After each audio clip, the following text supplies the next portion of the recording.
ఈరోజు అయితే నేను అరటికాయ టమాటా ఎండురొయ్యలు వేసి కూర అయితే చేశాను. నాకైతే చాలా బాగా నచ్చింది కూర. నేను ఆల్రెడీ ఒకసారి చేశాను. మీరు కూడా చేసి చూడండి, ఎలా ఉందో టేస్ట్ కామెంట్ పెట్టండి. ఇంకా బాగున్నారా? మీరంతా బాగుండాలని మనస్ఫూర్తిగా కోరుకుంటున్నాను.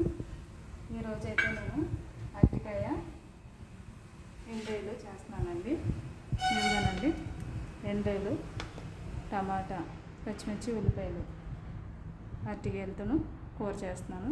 ఇలా మీరు కూడా చేసి చూడండి, చాలా టేస్టీగా ఉంటుంది. ఎప్పుడో చేశాను, 1 year బ్యాక్ చేశాను, మళ్ళీ ఇప్పుడు చేస్తున్నాను.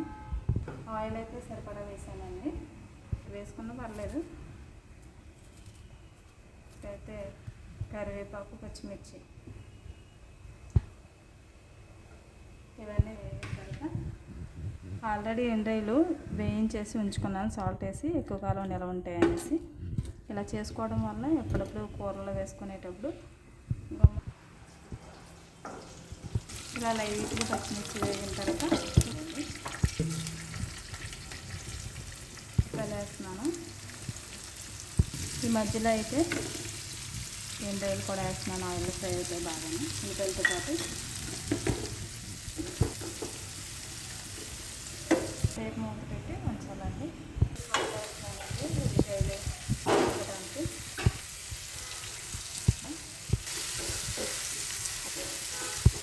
కొద్దిగా పసుపు కూడా వేస్తున్నానండి. ఫ్రై వరకు ఉంచుకోవాలండి. ఆల్రెడీ 1 స్పూన్ సాల్ట్ వేసాను.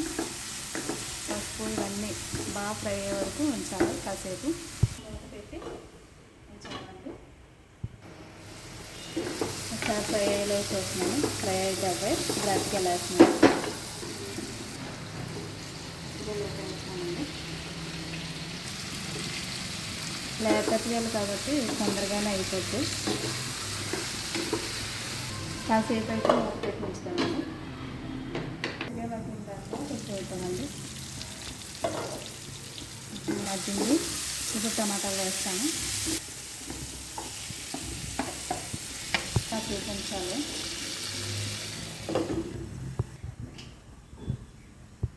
టమాటాలు మధ్యలో వేసేద్దామండి. టమాటాలు బాగా మగ్గాయి. ఇప్పుడు మసాలా పొడి వేయాలి. అయితే స్పూను గరం మసాలా వేస్తున్నాను. కారం అయితే మనకి సరిపడా వేసుకోవాలి. నేనైతే కొంచెమే వేస్తున్నాను, స్పూనున్నర. చింతపండు పులుసు కూడా వేసుకుంటారు టమాటా వేసినప్పుడు. నేనైతే ఓన్లీ టమాటా అయితే చేస్తున్నాను. నాకు చేయడం వల్ల బాగుంటుంది, కూర అయితే టేస్టీగా ఉంటుంది. రెండు వేసి ఇలా కర్రీ కాయగూరలో వేసుకుంటుంటే బాగుంటుంది. అసలు అయితే డిఫరెంట్గా ఉంటుంది. వాటర్ అయితే పోస్తానండి ముక్కలన్నీ ఉడకడానికి. పచ్చికి చేసి కాసేపు ఉంచితే కూర అయితే రెడీ అయిపోతుంది. 5 నిమిషాలలో ఉంచితే రెడీ అయిపోతుంది. కాసేపు మూత పెట్టి ఉంచుతున్నానండి. కూర అయితే ఉడికించలేదు చూద్దామండి. అయితే కూర దగ్గర పడుతుంది. అరటికాయ కాబట్టి తొందరగా అయిపోద్ది. ఇదిగో చూడండి ఎంత చక్కగా ఉడికిపోయిందో. ఇలా కాసేపు ఉంచి దించేయడం. కూర అయితే రెడీ అండి. ఈ వీడియో మీకు నచ్చితే లైక్ చేయండి, షేర్ చేయండి, సబ్స్క్రైబ్ చేయండి. అరటికాయలు ఇలా ఎండ్రోలు వేసి మీరు కూడా వండి చూడండి, చాలా టేస్టీగా ఉంటుంది. Please subscribe.